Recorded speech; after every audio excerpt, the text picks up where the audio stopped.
Entonces, esta es la forma que ustedes pueden hacer rápidamente un flip-flop serio. Observar los flancos, si lo resuelvo con flanco ascendente o descendente, eso no va a importar.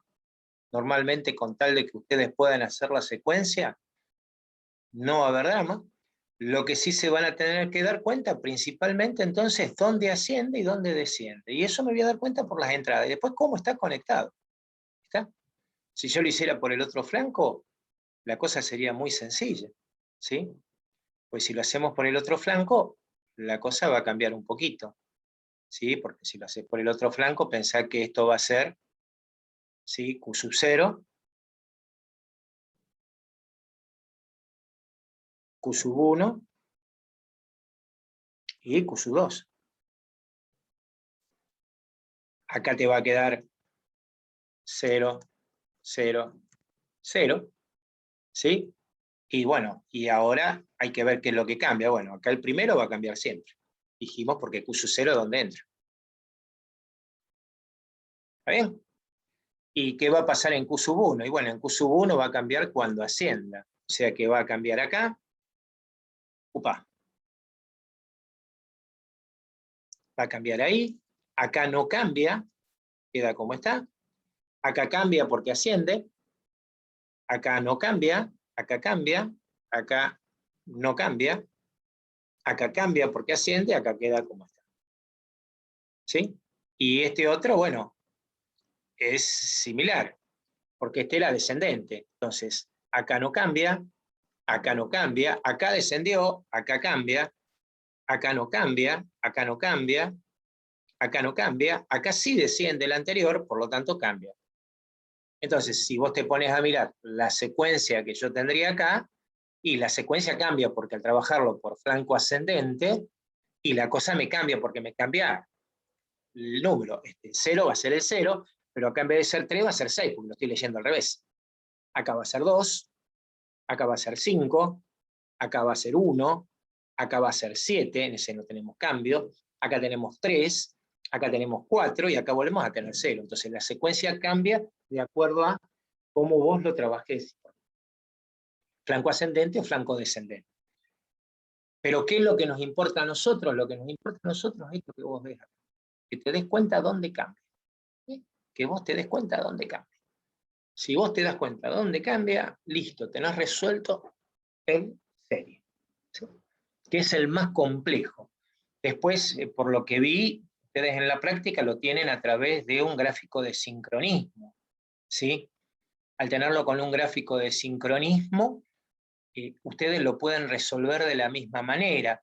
Yo acá para trabajar con un gráfico de sincronismo se me va a hacer mucho lío, porque desgraciadamente yo no tengo forma de graficar fácilmente las cosas, ¿sí? Entonces, si vos trabajás con Q sub 0, ¿sí? En donde esto es Q sub 0, esto es Q sub 1,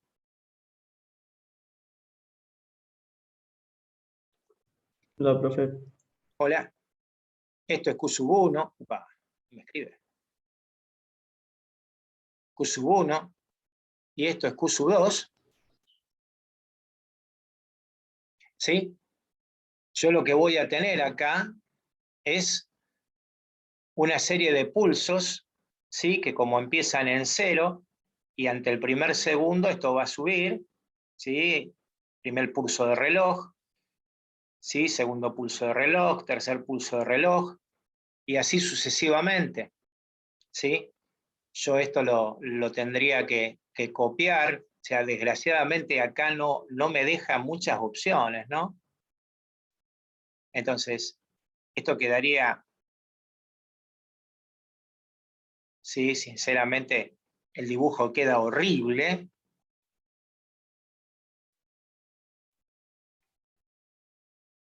¿Sí? Pero sería una cosa así. Entonces, ustedes lo que tendrían que ver es dónde va a cambiar Q sub 1, y es ascendente. ¿Y acá dónde asciende? Y yo se los voy a marcar con un color donde asciende.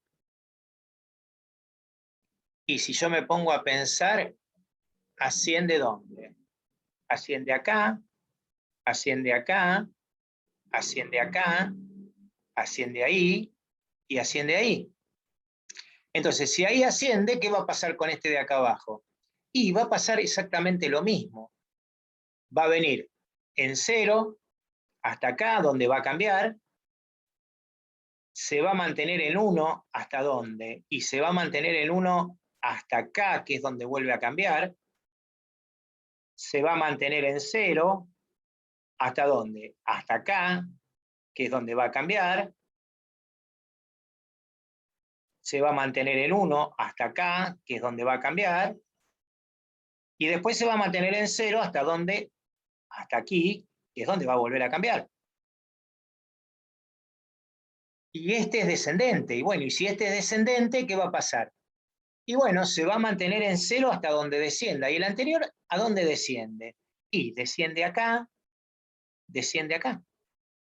Entonces, se va a mantener siempre en 0, que es el estado inicial, ¿hasta dónde? Hasta donde cambia a descendente. Ahí. Donde cambia a descendente se va a mantener en 1 ¿hasta dónde? Hasta donde vuelva a cambiar a descendente. Y se va a ir a 0. Y así sucesivamente hasta donde se vuelva a repetir. Entonces, si ustedes se fijan, al fin y al cabo es lo mismo que yo hice en la tabla de valores. Porque vos acá tenés 0, acá tenés 1, acá tenés 0, acá tenés 1, acá tenés 0, acá tenés 1, acá tenés... vamos a seguir ampliando. 0, acá tenés 1. ¿Y acá qué va a pasar?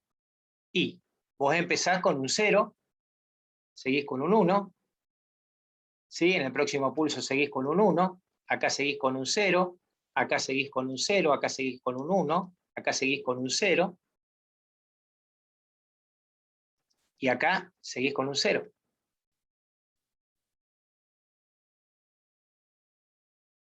No falta un 1 más en el medio ahí, profe. Ahí me faltó un 1, perdón. ¿Sí? Y después acá abajo te vas a mantener el mouse.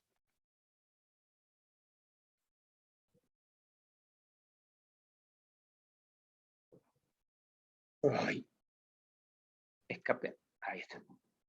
¿Sí? Y acá vas a venir con 0, con 0, con 0, acá con 1, acá con 1, acá con 1, acá con 1 y el último con 0. Si ustedes después lo leen, les va a dar lo mismo, trabajando con un flanco o trabajando con el otro. Esa es la forma de hacer algo rápidamente. Estábamos hablando con Luis que lo que le faltaba es velocidad para resolver los ejercicios. Yo pienso que a todos les debe pasar lo mismo.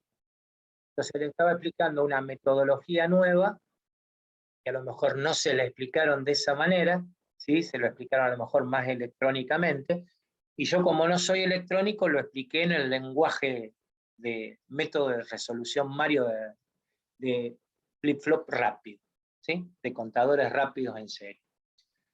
Entonces, dándose cuenta donde uno aumenta o donde uno disminuye, de ahí sale muy fácil cómo resolver.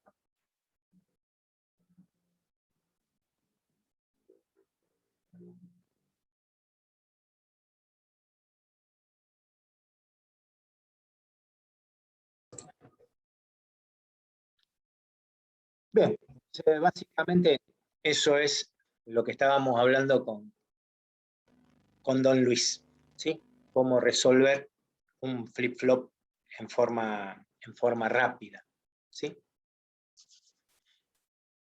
Lo hice primero por el método de la tablita, ¿sí? Ascendente-descendente, y después lo armé por el método temporal. Y lo hice por flanco ascendente o por flanco descendente, cualquiera de los dos, ¿sí? Es una cuestión de tener un poquito de práctica. El mayor problema, como le decía él, lo van a tener en la parte de assembly, porque ustedes tienen que estar trabajando con 3 hojas al mismo tiempo, ¿sí? La corrida del programa, las hojas que corresponden al set de instrucciones y la hoja de resolución. Y tienen que ser muy rápidos en ir y volver para poder resolver, ¿sí? Hay que tener idea de lo que es el mnemónico, cuáles son los registros que intervienen, ¿sí? Qué operación tienen que realizar. Y no olvidarse de manejar los registros que les está diciendo la teoría, ¿sí? Que la teoría no es nada más ni nada menos que la punta. O sea, que el set de instrucciones que ustedes tienen en la mano. No, eso no lo estudian de memoria. ¿Está? Es el único material que ustedes pueden tener en mano para poder resolver la ejercitación. Nadie les va a pedir que ustedes estudien de memoria el set de instrucciones. Bien. Dicho esto de práctica, pasamos un poquito a la teoría. ¿Sí? Vamos a cerrar esto. Vamos a venir para acá. Bien, y nos encontramos con nuestros temas. Bien, me imagino que deben de haber visto sistemas operativos, deben de haber visto el video de Andrés Otaduy de las tareas del programador. ¿Sí? Habrán visto el tema de lenguajes, de compiladores, ¿sí? De intérpretes. Entonces, ahora lo que vamos a hacer, acá también hay un video que yo hoy no voy a mostrar, ¿sí? Pero como le decía a Luis, me viven poniendo mesas de exámenes, parece que soy el único profe que tiene que tomar mesa de examen, y yo siempre le digo, tengo que darle clase, y bueno, nadie me da bolilla. Es así de sencillo. Hoy, por ejemplo, a las 3:30 empiezo una mesa de examen, y cuando estoy tomando esa mesa de examen a las 4:30, 5 menos cuarto, tengo que empezar otra mesa en otra facultad. Dice, total es virtual, vos ponete con la computadora, separá. Total, es todo así. Yo la verdad que no los entiendo, pero bueno. Acá tienen algo muy interesante. Nosotros la semana pasada terminamos de hablar de las diferencias que había entre los distintos tipos de software. ¿Sí? Hablamos de lo que eran los sistemas operativos, hablamos de lo que eran los lenguajes de programación. ¿Sí? Eso fue lo que nosotros hablamos la semana pasada. Y nombramos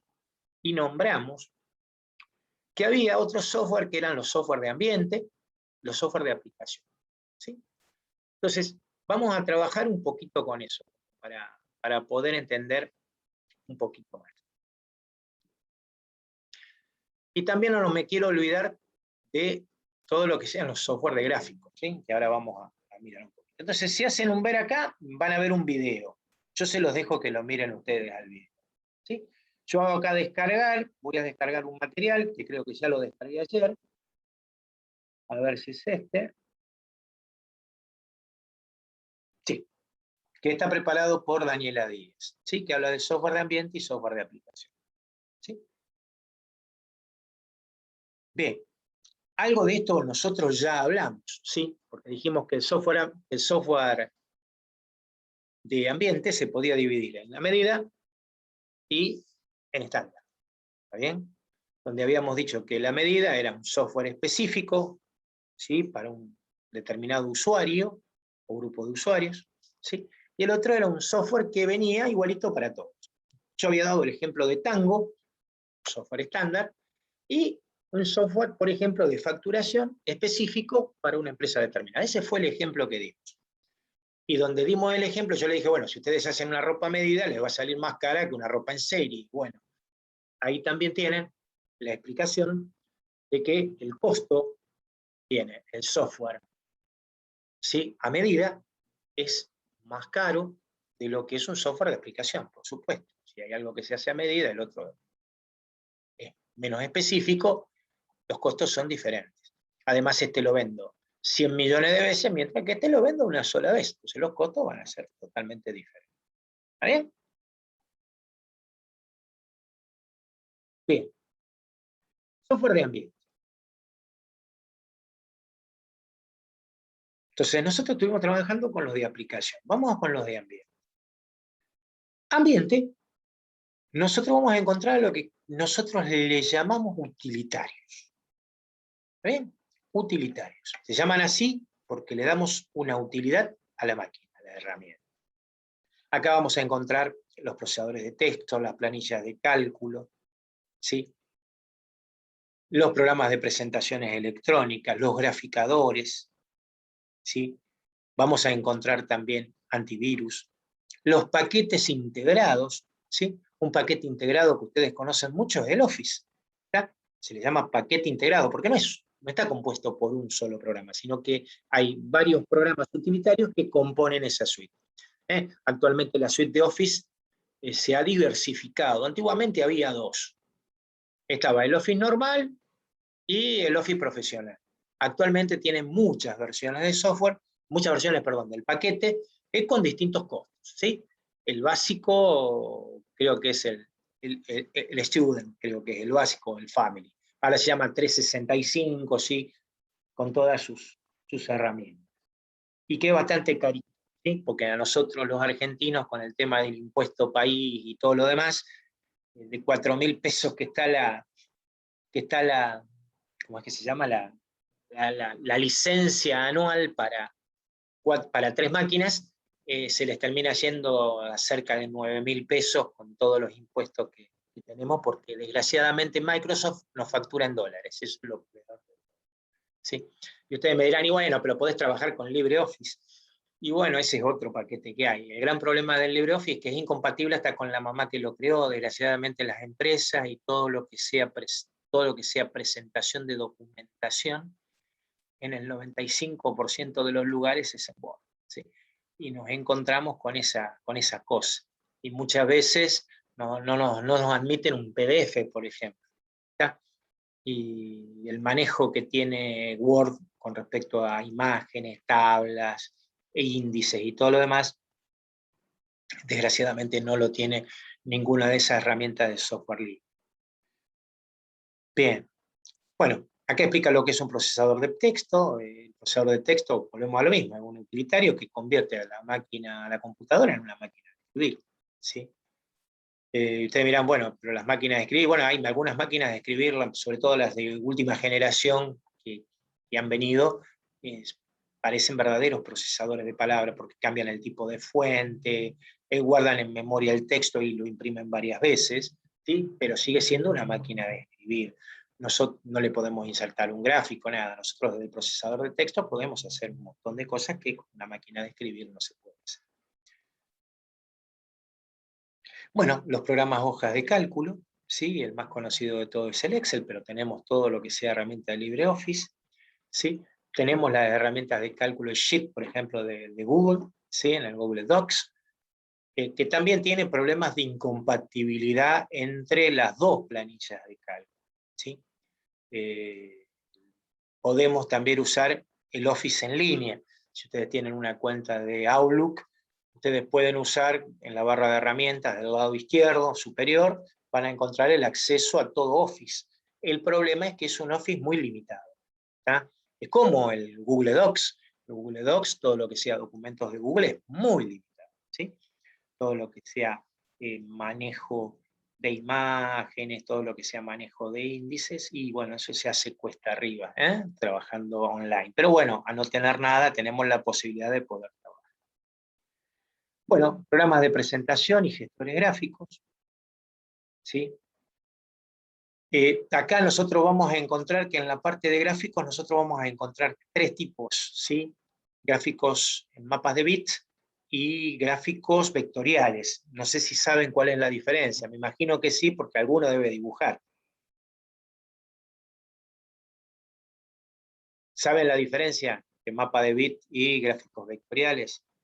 Mapa de bit lo que guarda es un bit, un cuadradito, un píxel, y de acuerdo al tamaño de ese píxel, los colores que tenga, va a ser el tamaño que va a tener la imagen, la cantidad de píxel que usted tenga y la definición, van a tener una imagen. En cambio, un gráfico vectorial, lo que se guarda es las coordenadas del punto en cuestión. Entonces, cada vez que se dibuja, tiene que redibujar todo, mientras que en el gráfico de bit, ustedes cuando lo amplían, lo que van a encontrar es un cuadradito. En el otro no, siempre la imagen es una imagen. Después se le pueden aplicar distintas formas de compresión, ¿está bien? Distintas formas de compresión, GIF, JPG, PNG, ¿sí? Son formatos comprimidos de imagen, que tienen distintos algoritmos. En síntesis, los graficadores, ¿sí? Como el Paint, por ejemplo, que es mapa de bit, ¿sí? Trabaja de esa manera. Yo después puedo comprimirlo, pero si yo trabajo con mapa de bit, con BMP, por ejemplo, Bitmap Picture, ¿sí? Podemos trabajar así. Entonces, eso es lo que tratan de explicar con los gráficos de mapa de bits y Bueno, los de gráficos vectoriales. ¿Sí? De gráficos vectoriales, los más complejos son todos aquellos que son CAD. Por ejemplo, el más conocido de todo, el AutoCAD o el CAD32. Inclusive, al CAD32, al AutoCAD, nosotros le podemos agregar software de solidificación y hacer renderizados, indicándole de dónde viene la luz, cuáles son los materiales que tiene, y podemos hacer una presentación como si fuera una foto. ¿Sí? En ingeniería generalmente se utiliza justamente para hacer diseño, igual que en la arquitectura, y yo puedo armar, por ejemplo, en ingeniería civil, una casa y hacerle conocer a un futuro cliente una casa no construida, pero sí desde el punto de vista virtual. Actualmente todo lo que sea imágenes en 3D se está utilizando mucho, inclusive con cascos de realidad virtual, en donde a los futuros clientes se los dota de un casco, se los mete en una habitación y con un software específico se los hace caminar dentro de su casa, una casa virtual. Cosa bastante interesante. Lo que tiene interesante el CAD, que yo al CAD lo puedo incorporar a las máquinas de herramientas. Y ahí yo ya tengo CAD-CAM, y acá no está especificado. El CAM es, CAD significa diseño asistido por computadora, en inglés. Y CAM es manufactura asistida por computadora. O sea, yo puedo colocar, por ejemplo, un torno numérico conectado a una computadora y realizar distintos tipos de piezas, con una precisión espectacular. Modelar piezas de titanio, o de acero, o de madera, ¿sí? En el cual nosotros necesitamos conocer primero el manejo del torno, o sea, primero hay que ser tornero, para después aprender los rudimentos de la computación e ingresarle los datos correspondientes para que ese torno pueda trabajar solo. Hay muchas series en televisión donde muestran estos tornos en funcionamiento. Si ustedes ven series de autos, de tuneo de autos, hay una serie en donde hay un personaje muy conocido del tuneo de autos que es Chip Foose, que es estadounidense, en donde les muestran, por ejemplo, cómo hacen las llantas, meten un tocho de metal, ¿sí?, cilíndrico y sacan una llanta de un auto después de varias horas de trabajo de ese torno numérico, al cual lo único que hicieron fue alimentarle los datos y la imagen. Y acá podemos ver. Vamos a Google. ¿Sería lo mismo que la 3D?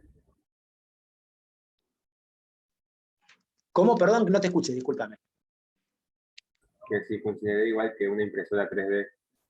La diferencia de la impresora 3D es que, a ver, trabaja con materiales diferentes. La impresora 3D es puro plástico, ¿bien? Porque es plástico de termofusión. Me salía la palabra. Acá estamos hablando de piezas metálicas. ¿Está? Por ejemplo, para hacer un avión, para hacer un diente, para hacer cualquier tipo de pieza de precisión metálica, justamente se utilizan este tipo de tornos. Son parecidos a una impresora 3D. ¿Sí? La ventaja de la impresora 3D, bueno, es el tema del manejo del plástico y la precisión que tiene. Yo tengo amigos que se dedican al modelismo plástico de aviones, y bueno, se han comprado impresora 3D para hacer piezas que no les gusta como vienen hechas. A ver si tenemos...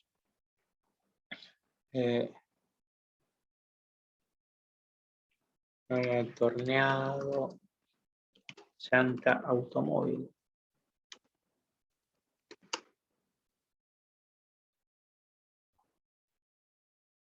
Bueno, acá tienen un torno específico.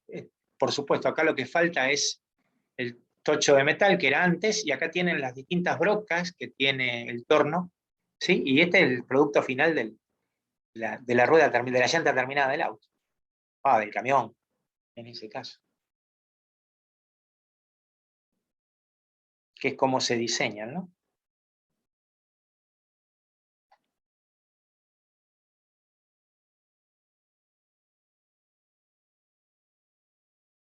Acá tenemos otra donde el torno está trabajando. ¿Sí? Tienen que enfriarlo.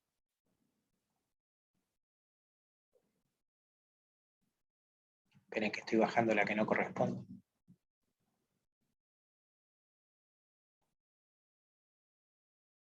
En donde vemos herramientas de control numérico. Todo esto está, por supuesto, manejado a través de un sistema de computación.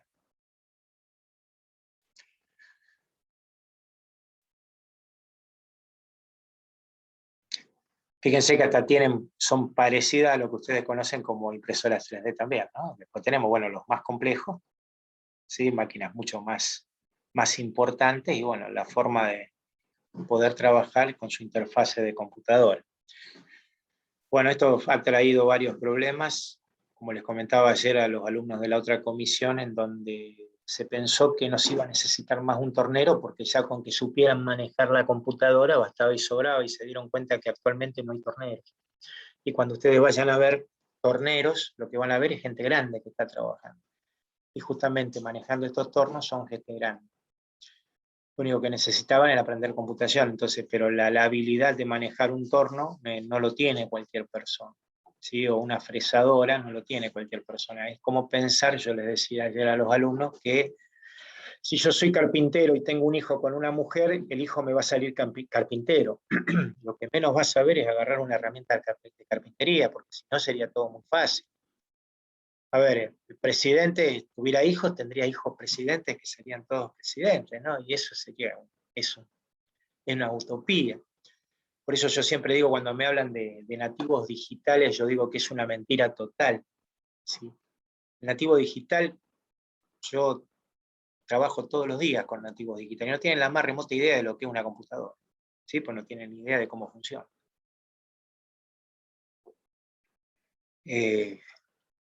Entonces, el nativo digital, la computadora es una herramienta, y como tal tienen que enseñarse el funcionamiento.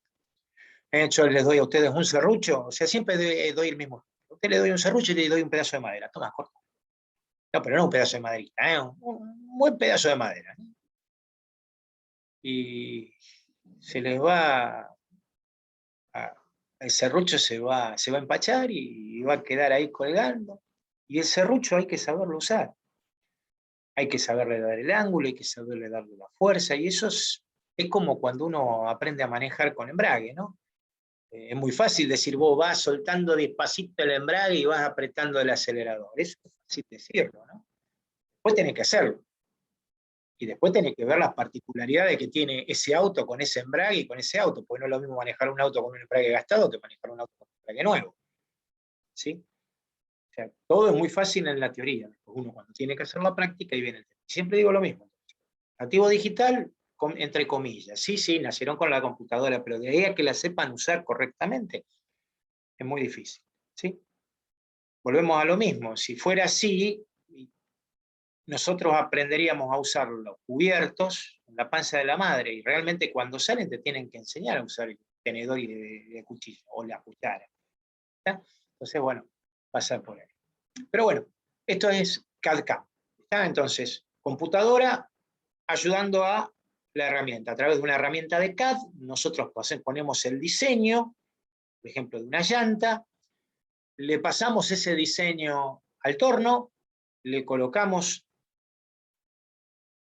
el pedazo de metal que corresponde, y el torno se va a encargar de ir haciendo lo que corresponde. Y después, por supuesto, la persona tendrá que ir variando la ubicación de ese artefacto para que el torno pueda trabajar de una manera correcta.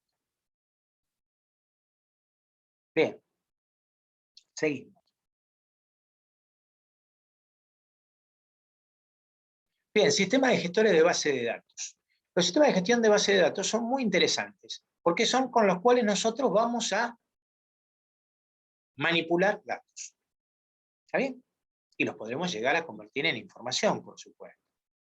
Se compone de un lenguaje de definición de datos, uno de manipulación y un lenguaje de consulta.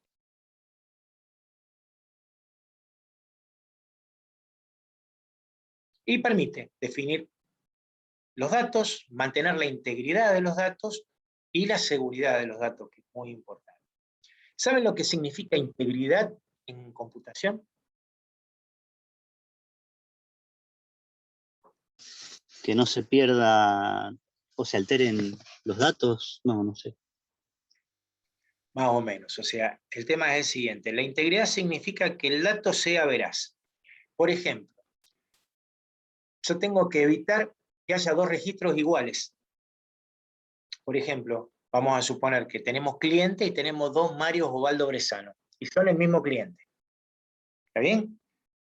Entonces, cuando ustedes vayan a cargarle algo a ese cliente, va a haber un problema. ¿A cuál de los dos Mario Ovaldo Bresano le voy a cargarle algo? ¿Está bien? Por eso es que en el sistema gestor de base de datos yo lo que voy a tener básicamente es algo que me permita mantener la integridad. Lo que se conoce en las bases de datos es como índice. ¿Sí? Que hay índices primarios, secundarios, claves, también se los suele llamar. Entonces la clave más común que uno puede llegar a tener es decir, ay, sí, yo te pongo un número de cliente. ¿Sí? Lo cual es una tontera, porque ya nosotros tenemos un identificador único. Si vos pones tu número de quill, ese es tu identificador único, no el documento, porque el documento no es único. ¿Sí? Hay documentos que están duplicados, por eso se inventó el quill. Entonces, si vos pones tu número de quill, listo, con eso te pueden encontrar en todos lados. ¿Sí? Con tu número de quill, por eso fíjate que en todos lados te piden el número de quill. ¿Por qué? Porque con eso te tienen enganchado. Entonces yo genero una tabla que tenga el número de quill, cuando a mí me pide el quill, listo. Por ejemplo, si yo trabajo, vamos a suponer, en Google, ¿cómo nos reconocen a nosotros? ¿Qué es lo que es único para nosotros? En Google. ¿Qué es nuestro identificador en Google? La IP. No, Ese. el correo electrónico. Cuando ustedes quieren Ah, entrar a la cuenta de Google, ¿qué ponen? El correo sí. electrónico. El correo electrónico es único para Google. ¿Está bien? No puede haber dos correos electrónicos iguales. Bueno, entonces ahí tienen una forma de mantener la integridad. ¿Está bien? O sea, ese sería un ejemplo básico de lo que es integridad. Bueno, el gestor de base de datos es algo invisible que nosotros tenemos. ¿Sí? Diccionario de datos son las tablas, donde habla de la descripción externa, restricciones, acceso de datos, etcétera, etcétera, etcétera. El administrador de la base de datos, que es una persona, ¿sí? Y los lenguajes, que hay lenguaje de definición, de manipulación y de control de datos. Bien, y ustedes dirán, ¿cuáles son los más conocidos? Y el más conocido es el SQL. ¿Está bien? Acá habla de Access, sí, es una base de datos que posee Microsoft. Sí, es muy básica y trabaja internamente con SQL, por supuesto. FoxPro es un lenguaje de programación con una base de datos propia que se puede anexar a SQL. Yo acá voy a poner SAMP para darle un ejemplo. Ahí está cargándose.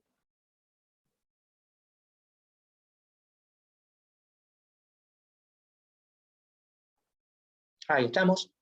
Voy a cargar el Apache y voy a cargar el MySQL. El MySQL. Lenguaje estructurado de consultas, SQL. ¿Sí?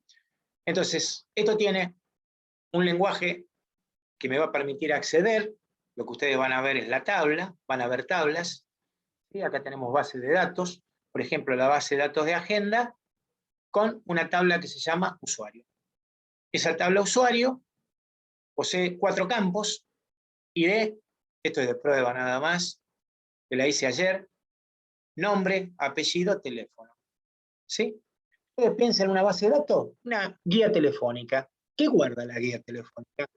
Nombre y apellido, dirección y teléfono. 3 campos. ¿Está bien? La pregunta es, en la guía telefónica, ¿cuál sería el identificador único? El teléfono. Claro, muy bien, que permite que haya integridad. ¿Está bien? O sea, una agenda telefónica es nada más ni nada menos que una base de datos. Esto que ustedes están viendo es MySQL, ¿sí? Es un lenguaje de base de datos, ¿sí? De manipulación de datos. Yo estoy usando MySQL, ¿sí? Que es gratuito, a través de una aplicación que se llama SAMP. ¿Qué ventaja tiene el SAMP? Trae servidores y trae el MySQL, lo trae sin que tenés que instalar. Es standalone. Vos lo ponés, es un ejecutable, no tocas el disco, no haces absolutamente nada y podés trabajar y hacer lo que se te antoje, y el día que no lo querés más, borrar el ejecutable y a otra cosa. ¿Sí? Eso es lo muy bueno. Está el Filecilla también, el Mercury y el Tomcat. Sí, si lo quiero sacar es muy fácil. Acá lo tengo, vengo acá, botoncito derecho, quit, chao, no está más. TP, como dice. Muy fácil. Y yo como un tonto cerré lo que estaba muy bien. Ahí está. Entonces eso es gestor de base de datos. Se utiliza para todo. ¿Sí? Para todo. Donde ustedes vean que hay datos almacenados, hay un gestor de base de datos detrás. Volvemos a lo mismo, los más comunes que estamos viendo son esos que están ahí. Bien, después vamos a encontrar gestores de comunicaciones, ¿sí? Que son los que vamos a usar en Internet. Bueno, los paquetes integrados, que yo ya les mencioné. Herramientas de Assistina Case, ¿sí? Para asistencia, para desarrollo de software reducido, ¿sí? Esto es lo que ustedes permiten hacer, que ustedes le digan qué tiene que hacer y él se dedica justamente a realizar distintas operaciones, ¿sí? Eso es una herramienta. Bueno, los virus, que no es nada más que software, pero software malévolo, software dañino, y los antivirus, ¿sí? Y así podemos encontrar también los benchmark, ¿sí? Que sirven para testear equipos, ¿sí? El mismo Speedtest es un programa de benchmark, lo que yo estoy haciendo es testeando la velocidad del sistema, ¿sí? Software educativo, ¿sí? Y podemos nombrar también una serie de software más que andan dando vueltas. Pero básicamente eso es lo que ustedes tienen que saber. Saber discernir qué tipo de software es. Si yo a ustedes les doy, por ejemplo, un programa de facturación, que ustedes me digan que es una aplicación. ¿Sí? Una aplicación a medida, por ejemplo. Si yo a ustedes les digo, por ejemplo, Tango, que ustedes me digan, ah, bueno, pero este es un software de aplicación estándar. ¿Está bien? Si yo a ustedes les digo Office, estamos hablando de un utilitario, de un paquete integrado que es un software de ambiente. Entender eso, nada más. Saber qué definición hay. ¿Sí? Yo te digo un virus. Y el virus no es un software estándar, el virus no es una aplicación, el virus es un software de ambiente. ¿Sí? Es un software. La diferencia queda allí. No tiene mucha más. ¿Acá hay alguna duda, alguna pregunta?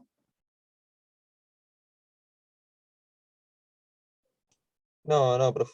Perfecto. Bien. Terminado entonces las lecturas de software, se van a encontrar que dice en la lectura 9 y 10, microprocesadores. La lectura 9 es complementaria de lo que ustedes vieron a principio de año cuando dimos microprocesadores. Péguenle una leída, por favor. Lectura 10 es complementaria de lo que hablamos cuando hablamos de la historia de las computadoras al principio. Que hablamos que había computadoras que al principio tenían válvulas. A esas fueron las de primera generación. Luego se pasó, de la válvula se pasó al transistor, y ahí pasamos a la segunda generación. Después se pasó al circuito integrado, y así sucesivamente. Ahí van a encontrar lo que son generaciones de computadoras. Se los explico de esa manera porque no tiene mayor explicación. Y después, bueno, los tipos de computadoras analógicas y digitales, que es la lectura número 11. ¿Sí? Entonces eso yo les pido, por favor, que le peguen una ley. Esperen que voy a enchufar la computadora, me voy a quedar sin corriente como es costumbre. Bien, ¿qué es lo que vamos a ver la semana que viene? La semana que viene vamos a empezar con memorias. ¿Sí? Vamos a hablar de lo que son la memoria RAM, la memoria ROM, la memoria caché, de cómo la RAM es utilizada por el sistema operativo, y ahí se van a explicar un montón de problemáticas. ¿Sí? De por qué, por ejemplo, una memoria con 4 GB de memoria RAM es más rápida que una memoria con una de 1 GB. ¿Sí? Porque van a entender por qué se necesita tanta memoria RAM, ¿sí? Y por qué necesitamos, por ejemplo, tener un disco de estado sólido y no un disco rígido, común, mecánico, ¿sí? ¿Qué problemas hay en las traducciones? ¿Qué tipos de memoria RAM hay? ¿Sí? ¿Qué diferencias tienen? Por ello a mí no me gusta darle mucho de electrónica porque tampoco nos sirve, ¿sí? Un ingeniero de sistemas lo que tiene que conocer es que, bueno, ¿cuál es la utilidad de tener una memoria RAM? ¿Cuál es la utilidad de tener un disco de estado sólido? ¿Qué es un disco de estado sólido? ¿Sí? O sea, porque para ser electrónico, eso, bueno, tendremos que tener un ingeniero electrónico que se encargará de saber las distintas tipologías y funcionamiento que tiene. Sí conocer lo que es un tiempo de acceso o un tiempo de refresco, ¿sí? Porque la frecuencia de refresco, uno generalmente cuando dice, sí, ¿qué es la frecuencia de refresco? Es el tiempo con el cual el microprocesador se refrigera. No, mentira. La frecuencia de refresco es la frecuencia con la cual se actualiza el contenido de una memoria RAM. Entonces, uno tiene que saber, siempre y cuando sea dinámica, ¿sí? Después veremos qué pasa con las memorias estáticas, entonces saber diferenciar lo que es una memoria dinámica de lo que es una memoria estática, ¿sí? Entender ese tipo de cosas que son muy importantes porque, bueno, van a permitirnos después entender por qué tenemos una DDR o una SDRAM o lo que cuernos nosotros le querramos poner, o por qué es más interesante tener un banco de 16 GB y no tener dos bancos de 8 GB, ¿sí? ¿O qué diferencia hay entre poner 4 bancos de 1 GB y tener 4 GB juntos en un banco? ¿Sí? Siempre y cuando la placa madre admita que yo pueda poner ese tipo de, ¿sí? de banco. Entonces, básicamente eso es lo que nosotros vamos a ver la semana que viene. Que si Dios quiere, como no hay ningún cambio, va a ser a las 3 de la tarde nuevamente en nuestro viejo y querido horario. Pregunto, ¿pudieron hacer algo del tema del cuestionario de redes que hice los otros días? ¿Pudieron hacerlo? No, profe. Yo todavía no lo hice, profe, pero No, me lo iba a no poner a importa, hacer no importa, esta no tiene semana. tiempo, no tiene tiempo de realización, así que yo lo único que quería saber si lo habían podido, si alguien lo había hecho, a ver cómo habían dado, pues yo lo probé, han dado. De ahí a que después esté todo bien, a pesar de que lo verifico, dicen que 2 pares de ojos ven más que uno, entonces por ahí me había mandado algún moco dando vuelta, vieron que a veces pasa. ¿Sí? Entonces por eso le pregunto siempre a los alumnos si lo pueden hacer y si les digo correctamente. ¿Sí? Porque uno cuando programa este tipo de cuestionarios, los hace desde un TXT, ¿sí? Que se sube todo separadito con coma, un CSV, ese es el formato que tiene de subida DATKIS. Y bueno, muchas veces por ahí, si ustedes se equivocan y ponen una coma de más, les tira el error. Yo eso lo verifiqué y todo, pero vieron, en 20 preguntas, con sus respuestas, por ahí uno mete la pata, ¿sí? Por querer hacer las cosas bien, termina haciendo las cosas. Así que bueno, gente, nos estamos viendo la semana que viene en el horario de costumbre. Cualquier duda, cualquier consulta, ya saben, me mandan un mail y nos juntamos por si tienen alguna duda. No se olviden de poner, por favor, los presentes, ¿sí? En el chat. Hasta la próxima. Chao, profe, nos vemos. Chau, chau, Chao, chau, nos chau, vemos. nos vemos.